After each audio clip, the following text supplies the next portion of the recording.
I want to introduce Scott Klusendorf, and I got to read the bio off my smartphone from the website.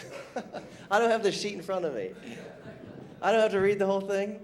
Well, let's see. You're founder and president of Life Training Institute, and you can talk about that a little bit later. And you have appeared on nationally syndicated Christian programs and in secular talk show appearances and over 80 debates at college and university campuses. I got to know about Scott from Issues, Etc.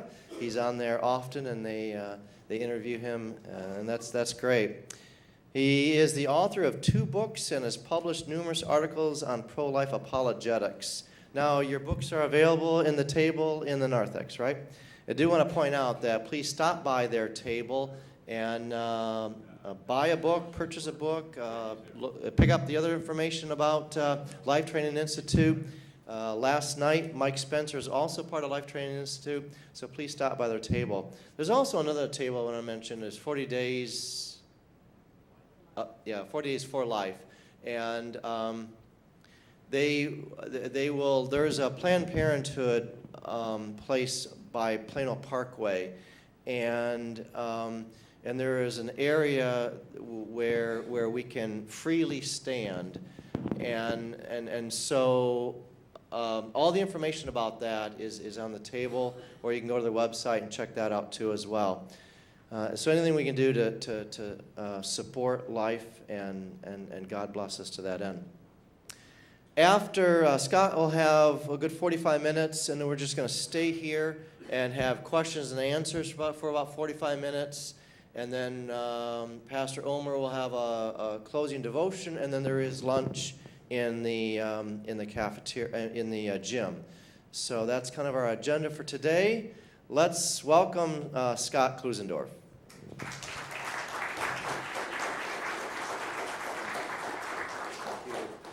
Well, in reference to my good friend Peter, I want to announce that I am an evangelical and I do not belong to a book club.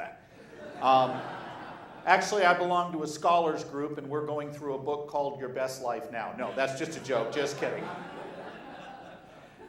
I am a history buff, and I love to go to Civil War battlefields. And as you can imagine, Gettysburg is the best of them all. There is a monument on that battlefield that I am drawn to again and again, no matter how many times I go visit that field, and I've been there over 20 times. It is the monument to the 1st Minnesota. On the second day of that epic 3-day battle at Gettysburg, the 1st Minnesota played a role that was so crucial that most people don't understand, that had they not done what they'd done, the battle most likely would have been lost. And here's what happened. On the second day of battle, there was a Union general by the name of Dan Sickles who moved his unit out of place, away from where they were supposed to be, and he put them out in front of the main federal army. He decided he was going to go take ground that he thought would be more advantageous. He didn't follow orders. That left a gap in the Union line back along what is known as Cemetery Ridge. And sure enough, Sickles was overrun. Longstreet and his Confederate troops and others overran the peach orchard where Dan Sickles was, and now they're charging right toward that open gap in the federal line along Cemetery Ridge. And seeing what was happening, Union General Winfield Scott Hancock was horrified. He saw the danger, and he rode up, and as he rode up toward that gap, he saw one federal unit, the 1st Minnesota, comprised of 262 men. That's it. They'd already been shot up pretty badly. And he rode up to those men and said, "Boys, who are you?" And William Colville, their leader, said, "Sir, we are the 1st Minnesota." Hancock pointed to the 2,000 charging Confederates and said, "See those colors, boys? Go get them." 262 men charged toward that onslaught, and only 46 came back. But they bought General Hancock 10 minutes time. to fill in the gap and save the day. 262:46. These were the men that Lincoln talked about who gave their last full measure of devotion. And I want to talk today about standing for life and having courage under fire. Those men had courage under fire. They didn't look around and say, we could get shot up. They had their orders and they did their duty. And I am here to say to us today, men and women, that all of us are going to have to step up and buy time for the pro-life movement. I realize things are awash with a mess in Washington right now. I understand that culturally things are collapsing all around us. But we do not have the option of surrender. We must step up the way the 1st Minnesota stepped up, and we must be prepared to make our case for life on hostile turf. And I want to talk about how we're going to do that. What we have to do in today's culture to stand for life, have courage under fire, and make our case. Listen, to give you an example of what we're under, in California, pregnancy centers, pro-life pregnancy centers, are now required by law to refer to abortion or they're going to go out of business. Is that hostile turf? You bet it is. There are churches in Southern California, 7 of them in particular. Too bad there's not more.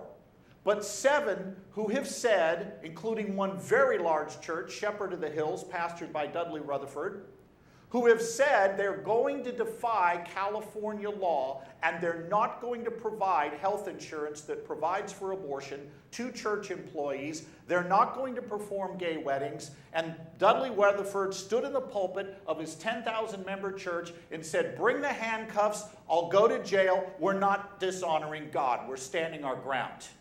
It's going to take that kind of courage, not just from the pulpit, but where God has placed you. On the job, in school, where you are prepared to step up and stand for life. And I want to talk to you today about the 4 ways that we're going to do that. 4 ways that we're going to stand for life. The first is we're going to have the courage to claim we're right. That doesn't go well in today's culture. We better get comfortable claiming we're right. Second thing, we're going to have to step up and make a case for life that secular critics cannot dismiss. Third thing we're going to have to do, we're going to have to step up and love our unborn neighbor even though it's going to hurt and inspire others to do the same. That's what it means to stand for life. When I talk about that first thing, being willing to claim your right, I want you to consider a bumper sticker that is very popular in today's culture. It reads like this: don't like abortion? Don't have one. You've seen this, haven't you? What does that sticker do to the pro-life claim? It changes it from a moral claim about right and wrong to a preference claim about likes and dislikes, right? As if the entire abortion debate can be reduced to your preference, my preference. You like chocolate ice cream, I like vanilla. Who are we to judge? That's where this debate is going.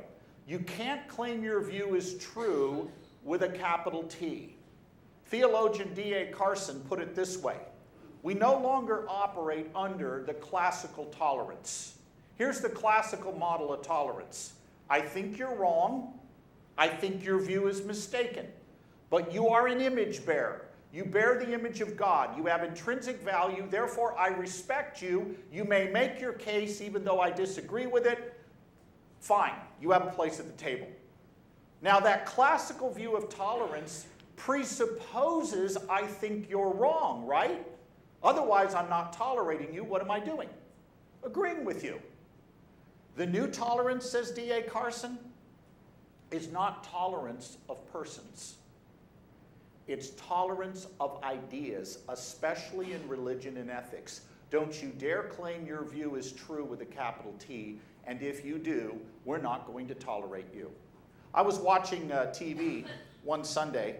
I came home early from church because I was wearing a shirt that was too itchy. You don't know this about me, but all of my shirts have to be washed about 30 times before I will wear them. They just feel, new clothes bug me. My body does not react well to it. And I was wearing a shirt that had not been washed the requisite number of times. And I said to my wife, honey, I love you, I love God, but I'm going home to change my shirt, and I'll come back and meet you for the rest of the service. Well, I got home and I thought, well, why don't I just flip the TV on for a minute and check a little football score, a moment of weakness.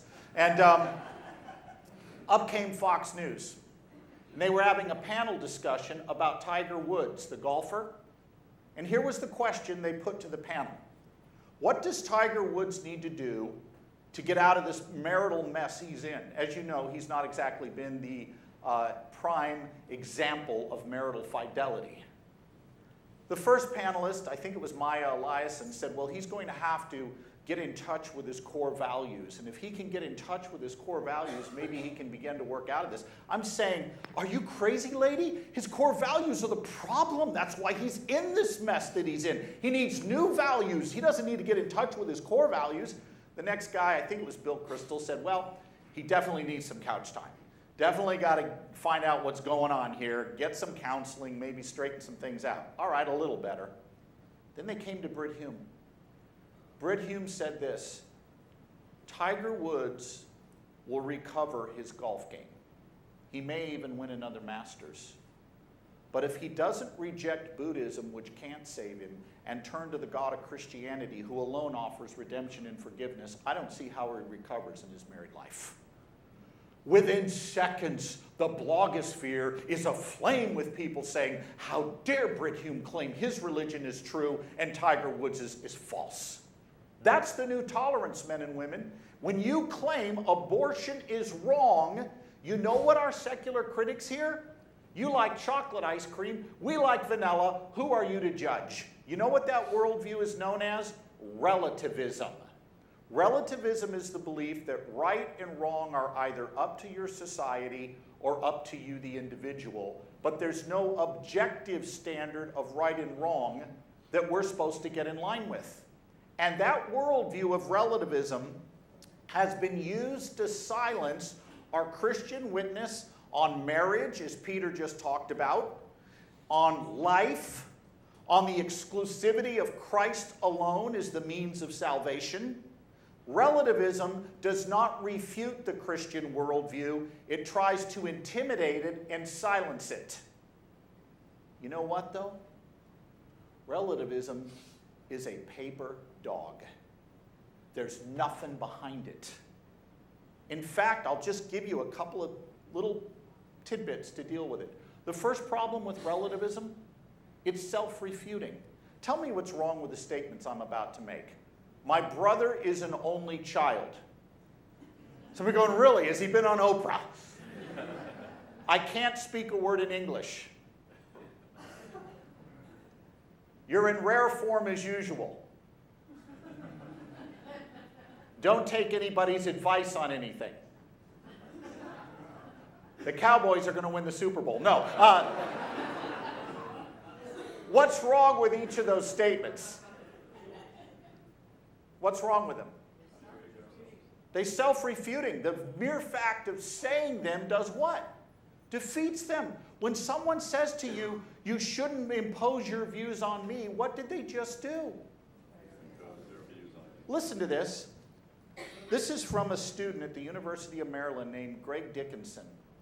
He wrote this in the school newspaper at the University of Maryland. He's reacting to a pro-life display where a pro-life group known as the Genocide Awareness Project brings on campus these very large photographs, professionally airbrushed, highest quality resolution imaginable. They spend a ton of money to do this. But these banners contain pictures of aborted children. And each banner is, I would say, if you look at this screen here, 3 times bigger than that, and they'll have 20 of them stacked 2.5 stories high in a big triangle on campus. Do you think abortion's the topic of that campus? They put up warning signs so people that don't want to see it aren't forced to look at it.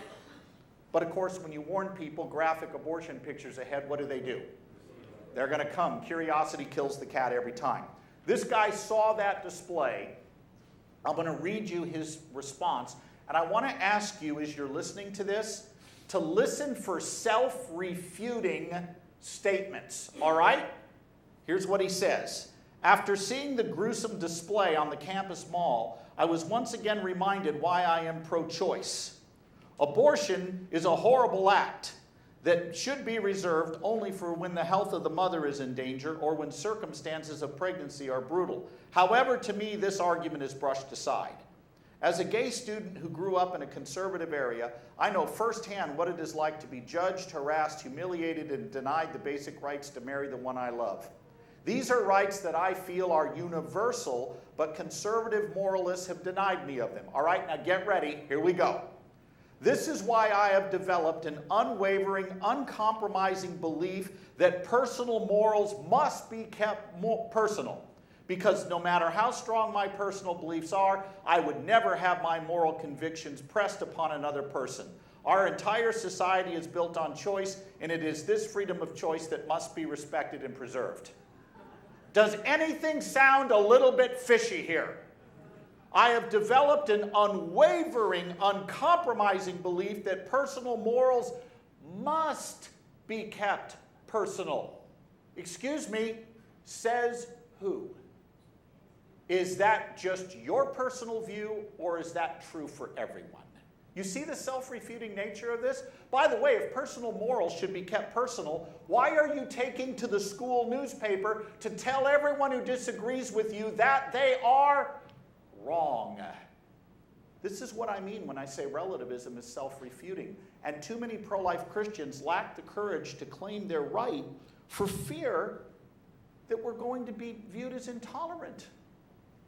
Folks, we're going to have to step up and be willing to claim our view is not merely an opinion, we believe it's true. Now, maybe we're wrong. Maybe our argument for the pro-life view is not sound, is not valid. Fine, show us where we're wrong, we'll adjust. But it's not enough to dismiss our view because you don't like the kind of claim that we're making. Second thing we need to do. We have to have the courage, if we're going to stand for life, to make our case on hostile turf. And here's how we're going to do that. We're going to make our case by clearing away assumptions, simplifying the debate, making our case with science and philosophy, and handling objections graciously. C.S. Lewis said the biggest problem in our culture today is that dangerous ideas are simply assumed to be true. He was more worried about the assumptions than he was the clearly stated ideas. Assumptions. How many of you have read The Adventures of Huckleberry Finn? Did you read that in grade school? In chapter 32, Huck is late coming back for supper, and he knows Aunt Sally's going to give it to him. Aunt Sally is going to let him have it. And Huck is an adventurous little boy. He's out playing around. He's not doing what he should be doing, probably. And Aunt Sally is going to let him have it, and Huck knows it, so he concocts a story. He says to Aunt Sally, "Well, we're late because we were on a steamboat and it blew a cylinder head." Aunt Sally said, "Oh my, was anybody hurt?" "No, ma'am. It killed a Negro, but nobody was hurt." "Well, that's good," said Aunt Sally, "because sometimes people get hurt." What was just assumed about the black man? That he wasn't one of us. And people do this with abortion all the time. In fact, almost every argument you hear for the pro-choice side assumes the unborn are not human. 2 years ago, on the anniversary of Roe v. Wade, President Barack Obama said this: "Today is a day we celebrate a Supreme Court decision that was good for all Americans and good for all of us as a society. Because," said the president, "this is a country where everyone deserves the right to pursue their own dreams." What was just assumed about the unborn? I would have raised my hand in that press conference and said, "Mr. President, with all due respect to your office, You said this is a country, quote, where everyone, unquote, gets to pursue their own dreams. Does everyone include the unborn? He just assumed they weren't human. He didn't argue for it. He didn't present one shred of evidence. He just assumed it. People do this with abortion all the time. They'll say things like, women have a right to choose, or we should trust women to make their own personal decisions. You know what my answer is when I hear that? I agree. You're exactly right. We should trust women to make their own personal decisions. We shouldn't have any government laws on abortion. We shouldn't have pro-lifers like me imposing our views on people who disagree. You're absolutely right. If what? If the unborn are not human. And if you can use science to demonstrate the unborn aren't one of us, and philosophy to show us that even if they are, we have no duty to value them, I'll concede. But I'm not going to let people get away with making assumptions they are nowhere prepared to defend. And neither should you. And I'm going to teach you right now a little tactic for dealing with people who do this. It's called trot out the toddler. Here's how it works. When you hear someone make an argument for abortion, I want you to ask yourself this question. Would this work as a good argument for killing a toddler? If the answer is no, what are they assuming about the unborn that they're not assuming about the toddler? That the unborn are not what? Human. Here's how it might work. Someone says to you, why don't you trust women to make their own personal decisions? You know what the typical pro-lifer does? Oh, we do love women. We're not about a war on women. Wrong answer. Here's what you do. You hold out your hand at waist level, and very graciously, not sarcastically, you say, I have a 2-year-old in front of me. His parents want to kill him in the name of trusting them to make their own personal decisions. Should we let them do it? What will the answer be? No, you can't do that. Your reply, 2 words. Why not? Well, because he's a human being. Your reply, 1 word. Ah, said musically. I won't sing, because when I sing, things die. But you could maybe do it more melodically. What? If the unborn are human, like that toddler, should we be killing them in the name of choice and who decides any more than we'd kill a toddler? Oh, that's different. The unborn aren't human, the toddler is. That's the question we need to resolve. Are the unborn human? Now, have I even argued for the pro-life view yet? No. I've simply framed the issue around the question, what is the unborn, rather than choice and who decides. Do you see that? Now they've got to make a case. So let's try one together. Somebody comes to you and says, well, poor women can't afford another child. You're going to force that mother who can't afford to bring another child into this world to do it? Now, what was just assumed about the child in the womb? That it wasn't what? One of us. We believe she already has a child. The question is, what's she going to do with it? So let's trot out our toddler. I have a 2-year-old in front of me. His mother already has 7 children she can't afford to feed. And she'd like to eliminate her poverty problem by eliminating the 2-year-old. Should she be allowed to do it? Well, no, of course not. Your reply? Not Some of you are too anxious. Why not? Well, because he's a human being. What? Not aha. If the unborn are human like that toddler, we shouldn't be killing them in the name of economic hardship any more than we'd kill a toddler for that reason. Oh, that's different. The unborn aren't human, the toddler is. That's the question we need to resolve. Now, I know there are those who simply grant that the human being in the womb is one of us, but we can kill him anyway because the mother has a right to bodily autonomy. I get that. We'll pick that up maybe in a minute. But the main arguments you hear are simply going to assume the unborn aren't human. And your job is to flush that assumption out into the open. You know what's great about pro-lifers? We actually make a case for our view. I'm going to lay a big word on you now, but it's not tough. In fact, before we're done, you're going to come to love it. It's the word syllogism. We actually make an argument. A syllogism is a series of statements that lead to a logical conclusion. Here's the pro-life syllogism. Ready? Premise 1. It is wrong to intentionally kill innocent human beings. Premise 2, abortion intentionally kills an innocent human being. Conclusion, therefore, abortion is wrong. Do you see how that conclusion popped out? That's a syllogism. Why is it important for us to have a syllogism? You know why, men and women? Because our critics bring up all kinds of rabbit trails that have nothing to do with the conclusion of that syllogism. How does it refute the syllogism I just gave you that I'm a man? I once did an abortion debate, and a critic came up afterward after I'd laid out an exhaustive case for the pro-life view. And she came up with eyes on fire, pointed her finger at me and said, "You're a man. You can't get pregnant." I said, "What about the evidence I just laid out?" "I don't care about evidence. I care about you. You're a man." Notice she didn't say that to the opponent I had just debated. "You're a man. You can't get pregnant. You have no right to be here today." And in a moment of fallen weakness, I looked at her and said, "Well, how do you know that I'm a man?" She said, "What?" And inside I thought, no, I didn't just say that. "How do you know I'm a man?" She said, "You have a deep voice." I reminded her that Joan Rivers did too, which didn't help me any. By the way, in today's world, assuming somebody is a man might be a little bit dangerous. In the era of Caitlyn Jenner, it's Brucey, you don't want to assume things, right? Well, the point I was trying to get her to see, arguments don't have gender, people do. Suppose I am a man. How does it refute the syllogism I just gave you?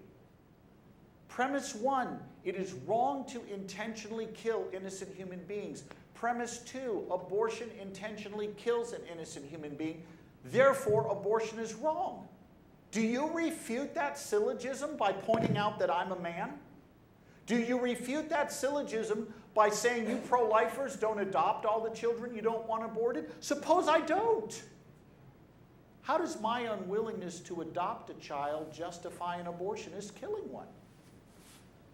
We too often are led astray, men and women.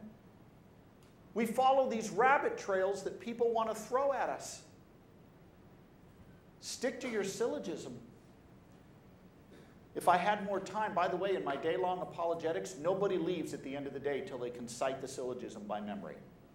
If they can't do it, they just sit right there till they can.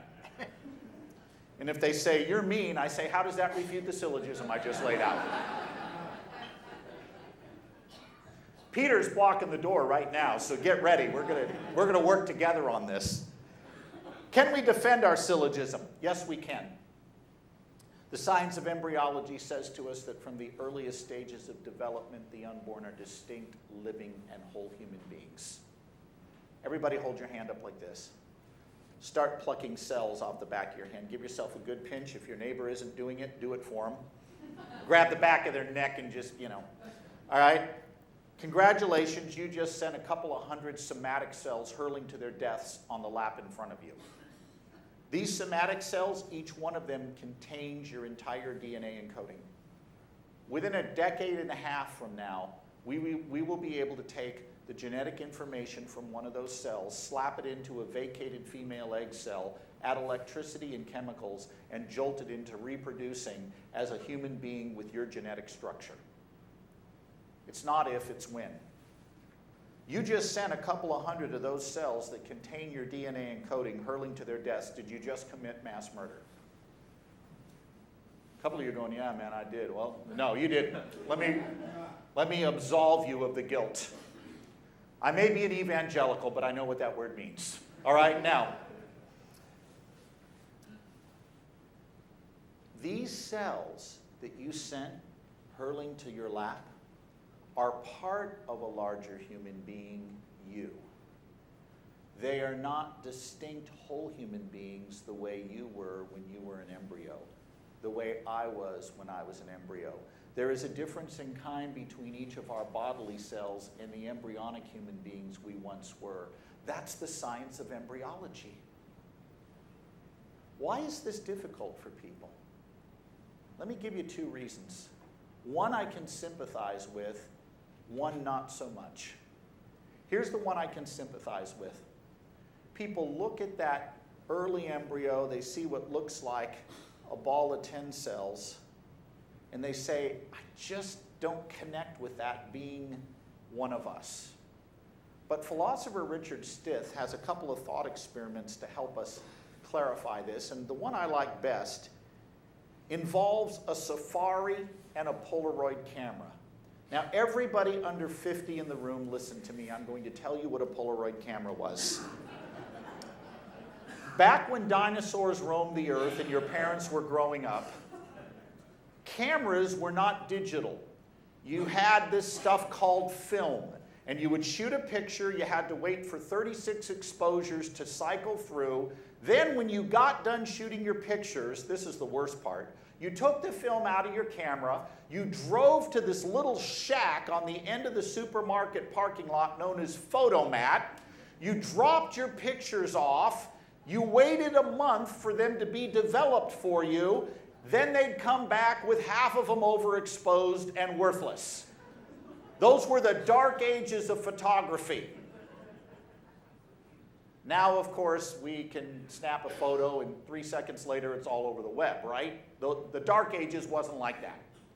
Now let's pretend it's 1970. You're on a safari in a Mexican jungle and you have a Polaroid camera.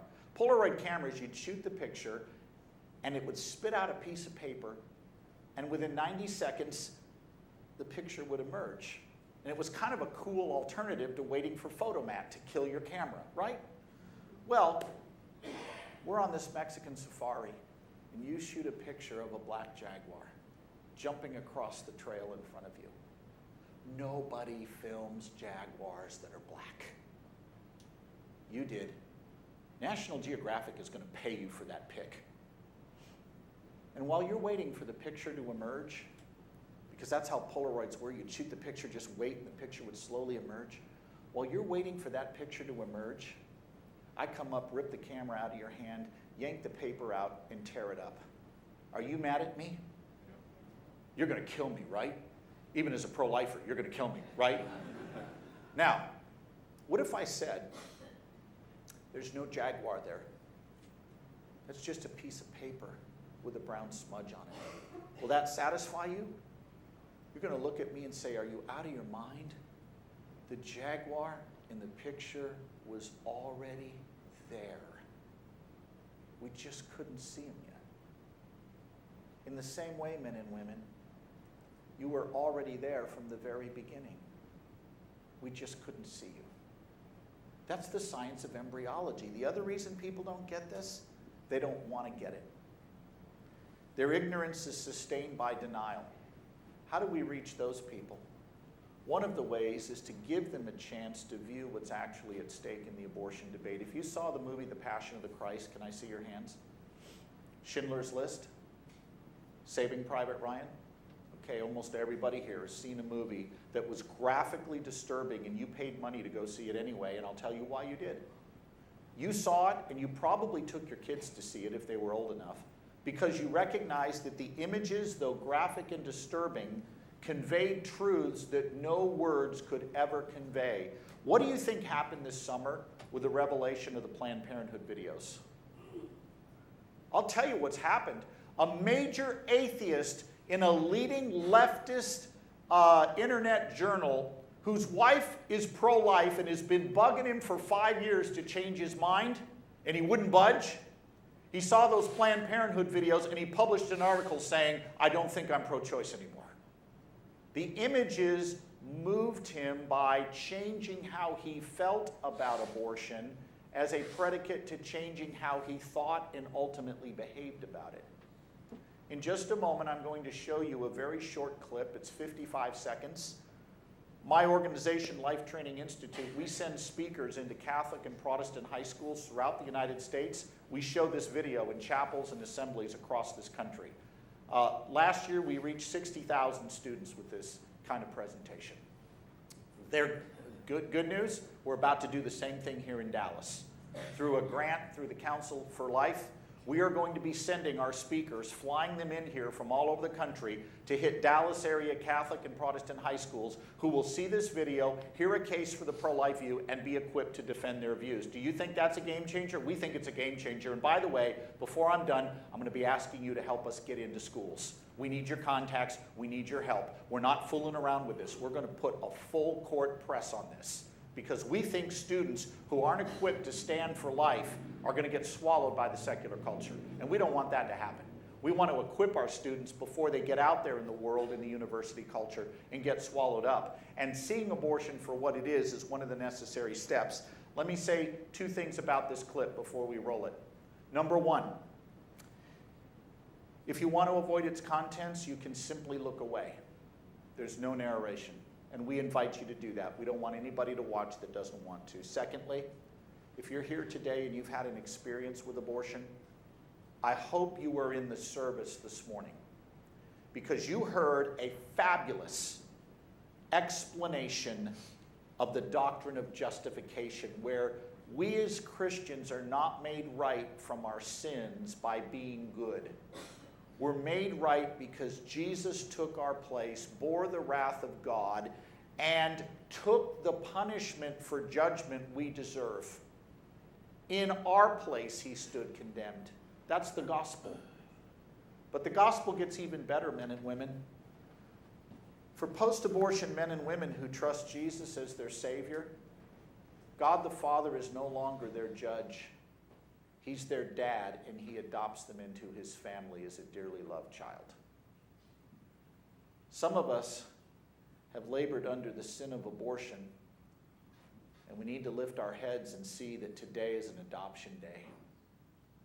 There is a Savior standing by to adopt you into his family. That's the good news of the gospel. And I want you to think about that good news as we roll this brief clip, and then I want to talk to you about the last thing we need to do to be people who can stand for life. And again, if you wish to look away, you're free to look away while we roll this clip.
If you're like me, you might have thought initially, why would we even show something like that?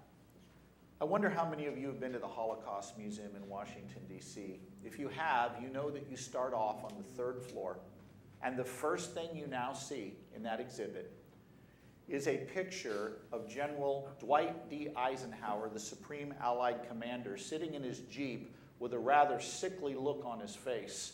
And then it gives you the story of why that is.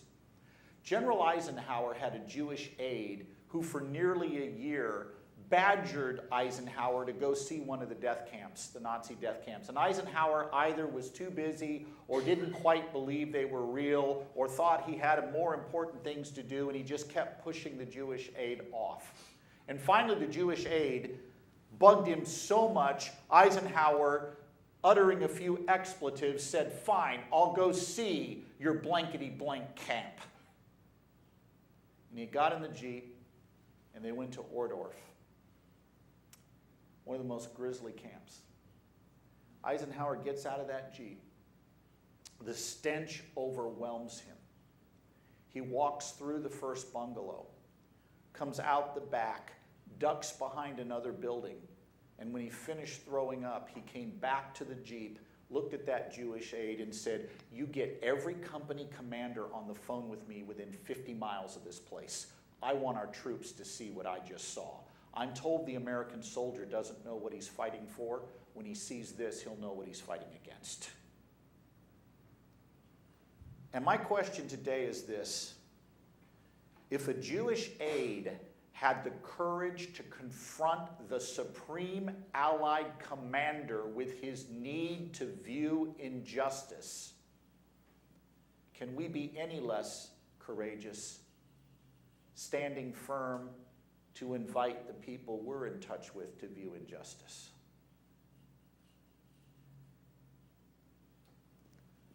We make our case not only from science, we make it from philosophy. I want everybody to look around the room right now and stare at a few people. Go ahead, just start staring.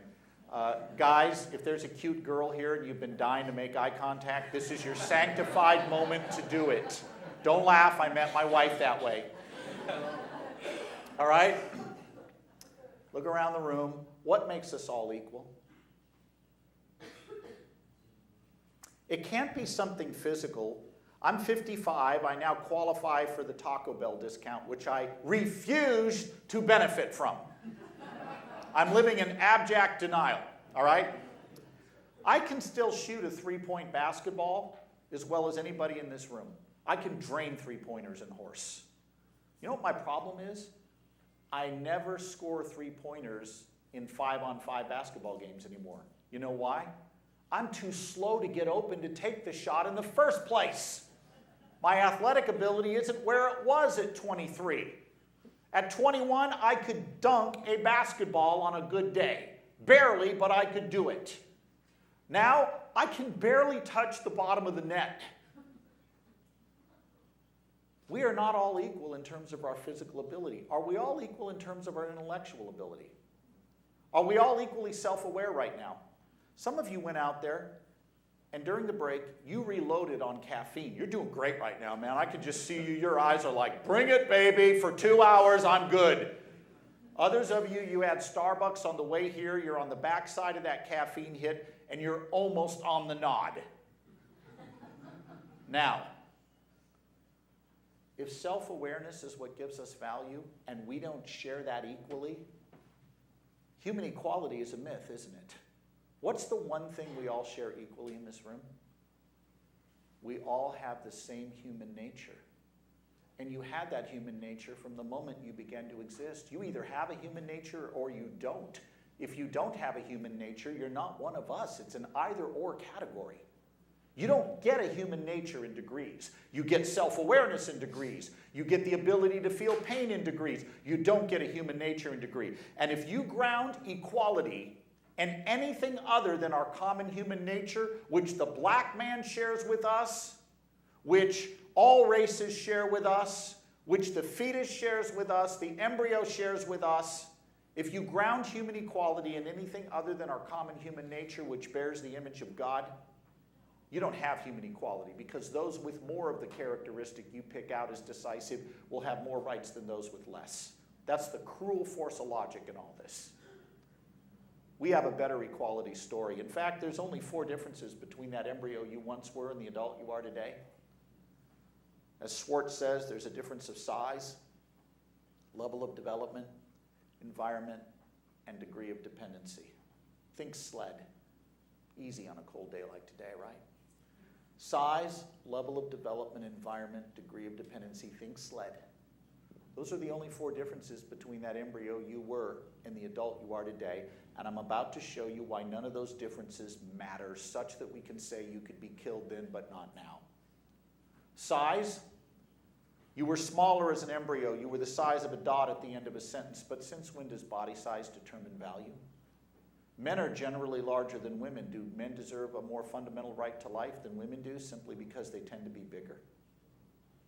Body size doesn't give you value. What about your level of development? You were less developed as an embryo than you are today. Why does that matter? Can I give you just a little tidbit here? Stop assuming the burden of proof every time someone makes an assertion. If I claim there's a pink elephant swinging from the exit sign right back there, a couple of you just looked, that was the right thing to do. Who bears the burden of proof? I made the claim. If somebody claims self-awareness is what gives you value, who bears the burden of proof? They do. Make them argue for it. Don't say, oh, the fetus, well, unborn babies can dream and feel pain by week 6. That's factually wrong, but you don't need to go there. Don't buy the premise. Make them defend their claim. Why does level of development matter? If level of development is what gives us value, we got a real problem. Are we all equally developed in this room? 2-year-old girls do not have a developed reproductive system. Does it follow they're less human and valuable than the 19-year-old woman who does? I speak to teenagers all the time, and I love to tell them, I say, you are less developed than your parents. You are less developed than your parents physically, and you're less developed than your parents intellectually, which comes as a complete shock to all of them. But you don't reach your intellectual peak till your mid-40s. This is exactly the point Abraham Lincoln made with slavery. Lincoln's critics would say that black man has skin color different than our own. His intellectual abilities are different. Here was Lincoln's response. I'll quote him word for word. You say man A is white. Man B is dark. Oh, it is skin color then? The fair-skinned man having the right to enslave the dark-skinned man? Take care, you're a slave to the first person you meet with skin fairer than your own. You say it is not skin color, it's a matter of intellect? The white man you allege having superior intellect to the dark man? Take care again, by that rule, you're a slave to the first person you meet with an intellect superior to your own. You say it's interest, the white man has it in his interest to enslave the dark man? Take care again. By that rule, you're a slave to the first person you meet who can make it his interest to enslave you. What did Lincoln just do? Showed that by the force of principled reasoning, the arguments used to disqualify that black man worked equally well to disqualify the white. And by the same token, the arguments used to disqualify the unborn disqualify all of us. Size, level of development. What about environment? You were in the womb, now you're out. How does where you are change what you are? If you drove 30 miles or more to get here, can I see your hands? God bless you. Guess what? You didn't stop being you because you changed location. If that's true, how does a journey of 8 inches down the birth canal suddenly transform you from non-human, non-valuable thing we can kill to valuable human being we can't? Answer, if you weren't already human and valuable, you don't get there by changing your address. And finally, degree of dependency. How does dependency on another human being mean that we can kill you? There are children born who cannot tolerate formula. They can only tolerate their mother's milk. What would we think of a mother who said to her newborn, you depend totally on me for survival, my body, my choice, too bad, and she unplugs her kid and let him starve? Size, level of development, environment, degree of dependency, those 4 differences are not good reasons for saying you could be killed then but not now. I end with this. Pro-lifers who stand for life must not only have the courage to claim their right, not only be willing to courageously make their case, we have to be willing to love our unborn neighbor, and that will be costly. Jesus told us that in Luke's gospel when he told the story of the Good Samaritan. The priest and the Levite who passed by on the other side of the road certainly felt pity for the beating victim, but they didn't take pity. And Christ said that's not good enough. Only the Good Samaritan took pity, and Jesus said that's love. I was in London 3 years ago at the Imperial War Museum. I'm a history buff, as you kind of gathered. And I had my youngest son, Michael, with me. And when I go to London, the Imperial War Museum is number 1 on my stop. They have a Spitfire hanging from the ceiling, the plane that saved the West in 1940. We're not speaking German today because of the Spitfire and a short man who likes cigars named Churchill. And I was explaining to Michael the photos they had out in front of the museum of the evacuees. You know, the children that were sent out of London because Hitler was bombing London? And I was explaining to them that these children would never see their parents again, many of them. And a lady tapped me on the shoulder in her late 70s and pointed at one of the pictures and said, I was one of those children. I grabbed Michael by the lapels and yanked him over and said, we're going to listen to what this lady has to say. Tell me your story. When I was 4, she said, my parents put me on the train at Waterloo, and I never saw them again. Well, what happened to you? She said, well, 11 nights later, they were both killed in a nighttime bombing raid. What happened then with your situation? She said, oh, I had a good life. She smiled. The people who took me in just stepped up and adopted me. At that point, I'm bawling. And Michael's bawling because I got him by the neck. They just stepped up. Britain in 1940, men and women stood alone. Hitler had all of Europe. It was questionable whether Britain would survive. We weren't providing any help. We were in flat denial about what was going on. They stood alone, and that British family could have said, we don't even know if we're going to survive. No, they saw a girl in front of them, and they stepped up. And today I'm asking you to step up, and practically a couple of things you can do. First of all, I meant what I said about needing your help getting into schools. If you have connections with Protestant or Catholic high schools, and you can help get one of our speakers in, here's what we're going to do. If you're a pastor or you're an educator, we are going to give you a free copy of my new TV series, Life is Best. It's on 52 networks, sponsored by the national religious broadcasters. People in the show include Matt Chandler, John MacArthur, Steve Lawson, myself, and my speaking team. This thing rocks. I mean, it's 29 minutes, 13 episodes. It moves, but you learn the moral logic of the pro-life view. We're going to give this to you. If you can give us your name and give us a way to contact you to help us get in schools. For the rest of you, if you want to pick up our conference pack today, we have here my book, Stand for Life, the TV show, and a debate kit where you get to listen to me debate the president of the ACLU, Nadine Strausen, and my book, The Case for Life. You can pick those up at the back table. We've got those back there for you, and you get all of them for $59. I hope you'll join me. Let's step up and defend life, and let's go out there and give them heaven. God bless you.